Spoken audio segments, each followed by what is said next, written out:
en tout cas tey jii moom actualité yi moom liñ ci mën a retenir bëriwul journaux yi wante c'est bon. waaw surtout problème xaalis tudd nañ fi ay millions yu bëri nag. waaw bi ma koy lire sax maa ngi dégg Bijou ak Caps di. arbre de Noël bi nag ñun lañu waroon jël ñu présenté quoi. 16 millions. 16 millions ci arbre de Noël ah. c'est énorme. c'est énorme bëri na. wala kenn du laajte. Peut-être cadeau yi. Peut-être que cadeau yi moo. cadeau yi duum lañu jox suñuy cadeau bokk. en tout cas mooy wane rek ne audit yeeg yooyu mi ngi continuer di wéy Sénégal léegi loolu la dafa changé daal dafa soppeeku. en tout cas ñun moom ñi ngi leen di andil rek yeewu leen ci biir loo xamante ne dina leen permettre gunge leen ci seen journée andil leen yoo xamante ne contenu am solo la ci loolu la ñuy jublu ba tax na nag tey ji Miss Météo dafa xaw a tawat. muy Dieynaba Seydou Ba ñu ngi koy ñaanal un prompt rétablissement et que demain incha allah mu ñëw daal di ñuy lijjantil nag waaye ñun mun nañ nat Xadi ma bàyyi la nga def météo bi tey. non tey nañ def météo bi tey. bu ma aywa xoolee nii xam nga xool na aay nga aywa démb yaa ngi naan garab yi yënguwul. waaw tey ñi ngi xaw a yëngatu tuuti donc ça veut dire que par rapport ak démb tey mooy xaw a gën a féex tuuti rek. waxal loo xam bu tawee tey man ma aay. te am na loo ci xamul sax asamaan si dafa mel ni dafa xaw a. xaw na xiin noonu. mais Dakar doo taw tey vous inquiétez pas sud bi xam naa na xaw a wisi sa tuuti. bu tawee de suba bul ñëw ndax kon dinaa la tiiñal en tout cas Dieynaba Seydou Ba damay xam naa incha allah di ngeen am lii di wàllu météo. léegi nag Khady horoscope moom mooy ñëw ak Mamy Soleil. waaw tey Mamy Soleil dafa jóg rek wax ci lion nga xam ne mooy buuru àll moom la ñu dippee suñu lion de la teranga yi donc képp ko xamante ne sa horoscope lion la déglul bu baax li Mamy Soleil andi tey.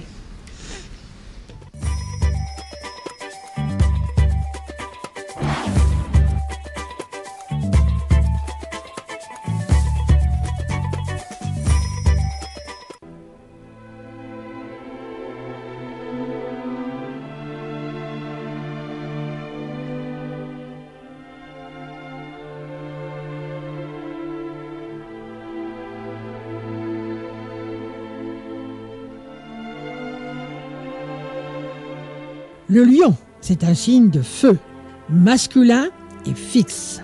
Son jour, c'est le dimanche. Ses couleurs, le jaune doré, l'orange. Son métal est l'or. Ses fleurs, le palmier, les géraniums et le tournesol. Son parfum, les héliotropes. Ses pierres, le diamant, le rubis et l'ambre jaune. Ses chiffres, le 1, le 9 et le 10.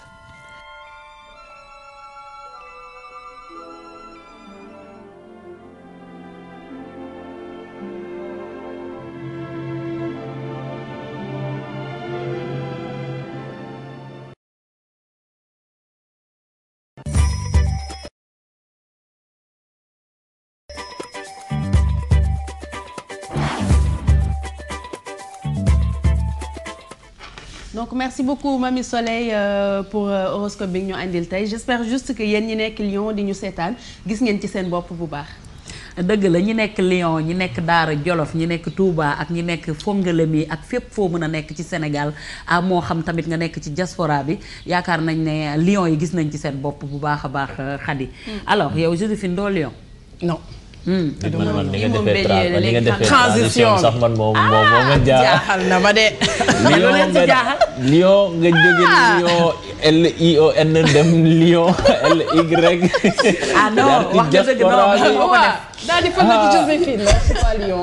en tout cas dal na transition c'est que Bijou moom moo jël Lyon tëkkale ko ak Lyon. Lyon dëkk ba nekk ca France. en tout cas Lyon waa Lyon yi. maa ngi doon bëgg Lyon couleur. waaw mais c'est bien Lyon moom kuñ koy jiñ danga koy nangu rek parce que day wane ne battante nga yaay buuru àll bi. kenn xeewu la dégloo Mamy Soleil nee na couleur bi nii. ah bah oui ça le fait. kon baax na mais nag duma Lyon. nangu naa ko Joséphine léegi nag dañuy ñëw ci li nga xamante ne moom moo di kii bi sa livre bi nga xam ne andi nga ko tey jii bis bu set rek nga amal ab gëstu ci benn téere boo xamante ne dina amal solo bu baax a baax ñi nga xam ne ñooy seetaan tey jii nag yaa ngi ñuy yóbbu ci ki nga xamante ne affaire monde signaar yi nga ñuy yóbbu signaar nekk na loo xam ne dafa bokk ci culture boo waxee signaar xel yi day dem ci Saint-Louis xel yi dina dem ci Gorée wante yaakaar naa ne ci biir livre bi nga xamante ne muy histoire des sociétés signares et femmes gourmettes du Sénégal tey jii Marie-Angélique Guèye andil nañu ci ay leeral yu baree bari et que moom dafa doon liggéey ENDA Tiers Monde bokk na ci membre fondateur yeewi nga xam ne dans les années 70 jigéen ñu bari milité nañ ci mu nekk ay féministes quoi. Effectivement, à l'image même des signards et des gourmettes. Donc comme tu l'as si bien dit Kebs Thiam, aujourd'hui un livre, un auteur, je présente l'histoire des sociétés signares et femmes gourmettes au Sénégal. C'est un roman, mais de par l'auteur, c'est un essai. Donc, bi ñu koy édité lañ ko édité en 2009 sous le titre de roman, mais en réalité c'est un essai. Donc, elle a revisité un peu l'histoire du Sénégal, de ses signards et de ses gourmettes. Mais sans tarder, donc, je vais vous laisser découvrir cet auteur, Marie-Angélique Guèye. Marie-Angélique Guèye. Je suis née à Dakar. Je suis une vraie petite Dakaroise. Et cela peut-être sur au moins du côté de ma mère, sur 2 ou 3 générations. Ma mère est née à Dakar. Bon, ma grand-mère n'est pas née à Dakar, mais elle est venue se marier ici à Dakar avec mon grand-père. Donc j'ai fait mes études à l'école Kléber, ensuite au lycée Malick-Sy et un peu à Papa Gueye Fall. Ensuite, je suis retournée au lycée Malick-Sy et un peu à l'université et puis au centre culturel américain où j'ai fait un BEPA en anglais. Je me suis retrouvée à ENDA comme stagiaire. Comme stagiaire dans une équipe ENDA Jeunesse Action. Et c'est comme ça que je suis rentrée dans les équipes d'ENDA et j'ai travaillé pendant longtemps. Et notamment dans l'équipe pour laquelle j'ai plus travaillé à ENDA, c'était ENDA 6 Pro, Système et Prospective. Je suis arrivée à l'écriture très tôt, je dois dire. Je pense que mon goût pour l'écriture, ça date vraiment de l'école secondaire, quand j'étais en 6e. En fait, ce livre, je l'ai écrit à l'an 2002. Je l'ai écrit. En fait, j'avais commencé à l'écrire quand ma mère vivait. Donc, j'ai perdu ma mère à l'an 2000. Et j'ai éprouvé le besoin de finir le livre. Parce que ce n'était pas seulement l'histoire des signares, mais il y avait l'histoire des gourmettes. Donc j'ai fait la recherche et j'ai trouvé. J'ai trouvé l'étymologie du mot gourmette qui vient du portugais, qui signifiait petite mousse qui travaillait à bord des navires avec les colons portugais. Ensuite, comment le mot a évolué, etc. Jusqu'en Angleterre où les gourmettes c'était des grooms, ou en France le gourmet c'était quelqu'un qui testait les vins gourmet, etc. Donc, et au Sénégal, c'était une aristocratie. C'était une aristocratie qui était libre de ses actes, qui n'avait pas été asservie, hein, et qui vivait à Saint-Louis, au nord de l'île, qui vivait avec les chrétiens, qui travaillaient, qui vivaient avec les colons blancs et qui travaillaient avec les colons blancs. Les premières signards étaient noirs, je le dis. Et dans le livre, j'explique qu'il y avait une signare qui s'appelait Cathy Loulette, qui vivait à Rufisque et qui était, les Portugais l'ont décrit comme l'agenté du roi du Kayor, qui était l'agent commercial du roi du Kayor. Cette femme faisait des tractations entre les colons portugais et le roi du Kayor. Et les Portugais l'ont décrite comme une très belle femme noire, de prestance, etc. Et qui était très puissante hein, sur le plan politique. Voilà, Marie-Angélique Gueye, donc, qu'on vient de découvrir sur ces images, qui est l'auteur de ce magnifique livre, l'histoire des sociétés signares et gourmettes au Sénégal. Donc, c'est le livre que je vous présente aujourd'hui. J'ai essayé de m'habiller un peu signard. J'ai pas la coiffe, mais quand même, voilà, c'est une signare des temps modernes. Et c'est vrai, hein, parce que je viens d'une famille, du côté de ma mère, qui sont issus des signards. Et je me souviens quand j'étais encore petite, les parentes à ma grand-mère qui venaient à la maison l'appelaient Tata Fine, Nyara Kawan. Du coup, je suis tombée, je pense, un peu amoureuse de ce livre par nostalgie aussi. Par nostalgie. Voilà. En tout cas, tey moom nice na trop te comme ni ñuy waxee rek elle nous rappelle les signares. Effectivement.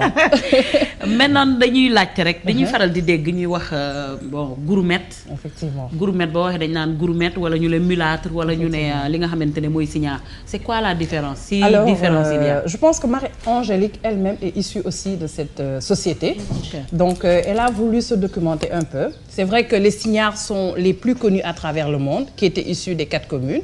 Donc les colons, quand ils arrivaient, c'était les premières femmes qu'ils rencontraient. C'était des femmes qui sont décrites dans cet essai comme étant de très belles femmes, des femmes gracieuses, des femmes noires, et qui étaient des courtisanes, qui étaient des concubines de ces blancs, et qui au bout de quelques moments avaient des enfants qui devenaient des mulâtres. Et à côté, il y avait une autre société, la société des gourmettes, qui eux étaient des hommes libres, mais qui voulaient dire, gourmette qui voulait dire, elle a expliqué un peu l'étymologie, qui voulait dire des chrétiens noirs. Alors c'était des gens libres, alors qui travaillaient aux côtés des blancs, et qui n'étaient pas des esclaves, et qui étaient vraiment libres et qui travaillaient dans les bateaux, qui étaient des matelots. Et à la longue, ils sont devenus des gens très riches qui géraient l'économie et qui devenaient extrêmement importants dans la société d'alors. À côté, donc, il y avait les signards qui, aussi, au fil des temps, ont demandé aux Blancs de se marier à la mode du pays, ce qui leur conférait des droits. Et elles avaient la possibilité d'hériter de tous ces biens, des biens que les Blancs léguaient une fois qu'ils devaient retourner aux métropoles. Et ces enfants aussi qui naissaient de ces unions avaient la possibilité également de rejoindre le métropole pour aller suivre des études. Mais à côté aussi, comme je l'ai expliqué, et elle a voulu réellement focaliser son livre sur l'histoire des gourmettes pour qu'on puisse comprendre de quoi il s'agissait.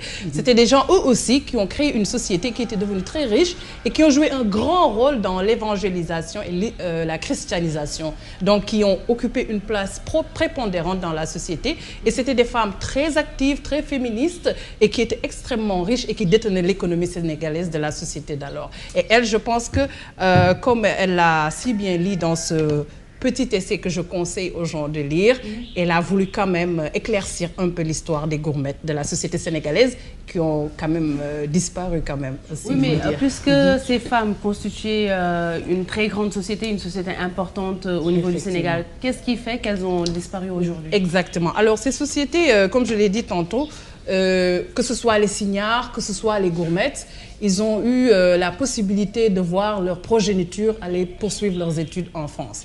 Et du côté des gourmettes aussi, ils ont occupé les premiers postes dans l'administration coloniale parce que c'est eux qui travaillaient directement avec les Blancs et qui au fil des temps ont reçu une autre éducation, ce qui leur a permis de pouvoir évoluer dans l'administration coloniale. Mais entre-temps, il y a eu aussi d'autres populations qui ont émergé qui n'étaient ni issues des 4 communes et qui n'étaient pas non plus voilà, et qui étaient il y a eu l'école des fils de chefs qui a vu une noblesse sortir, émerger de la société et aussi ont eu la possibilité d'aller étudier en Europe, dans le métropole. Et quand ils sont revenus, eux aussi, ils ont formé une nouvelle élite, une nouvelle classe et ils se sont affirmés. Et ça a fait avec l'avènement de la fin de la colonisation, les luttes pour les indépendances, où les gourmettes ont beaucoup participé aussi à ces luttes. Cette nouvelle classe sociale a émergé. Et ces gourmettes et ces signards ont disparu un peu du champ politique. Mais les gourmettes, c'est des gens qui ont joué un rôle très important. Et que je pense que c'est raison pour laquelle elle a eu à faire cet essai et faire redécouvrir cette société qui semble un peu ignorée du Sénégal. Voilà, je n'ai pas lu ce livre, mais ça me rappelle un roman que j'ai lu. Je ne sais pas si y a des traits de ressemblance. C'était plutôt Nini mulâtresse du Sénégal. Et dans ce livre-là, c'est un livre qui date de longtemps où l'on nous dépeint la mulâtre comme une fille qui ne sait pas exactement, qui n'est pas enraciné, qui est tiraillé entre deux cultures et qui est beaucoup plus donc tiré vers la culture occidentale. Et ici, on nous parle de ces signares, mais elles sont dépeintes sous quel trait? Alors là, je pense qu'elle a voulu montrer le poids économique qu'elle jouait. Parce que c'était des gens qui travaillaient directement avec les Blancs, qui géraient l'économie de traite et qui aussi géraient la vente de la gomme arabique et de toutes sortes d'autres produits des terroirs. Mais c'était des gens extrêmement riches, évidemment. Ce que j'aime bien dans ce genre d'essai ou de roman historique, c'est que quand l'Africain en parle, c'est différent. La manière de décrire ce qui s'est passé est totalement différente de ce qu'en disent les Européens. Mais je pense que ce qu'elle a voulu, elle, démontrer, c'est que, mis à part le fait qu'elles étaient dépeintes comme des femmes extrêmement belles, mais qui n'avaient pas un autre rôle, au contraire, elle a voulu leur redonner leur place et aussi expliquer que c'était les premières féministes et que dans les sociétés dans lesquelles nous vivons, les sociétés sénégalaises d'antan, c'était des sociétés matriarcales. C'était les femmes qui détenaient le pouvoir. C'est la colonisation qui a amené le fait qu'on est devenu une société patriarcale parce qu'on a suivi le modèle européen, le modèle en tout cas français. C'était les hommes qui étaient mis en avant. Et à la fin de la colonisation, les hommes ont émergé et les femmes ont reculé. Mais dans nos sociétés sénégalaises, c'était les femmes qui étaient les femmes de pouvoir qui détenaient les rênes du pouvoir. Donc et que actuellement, on parle de parité. C'est ce que veut dire oui,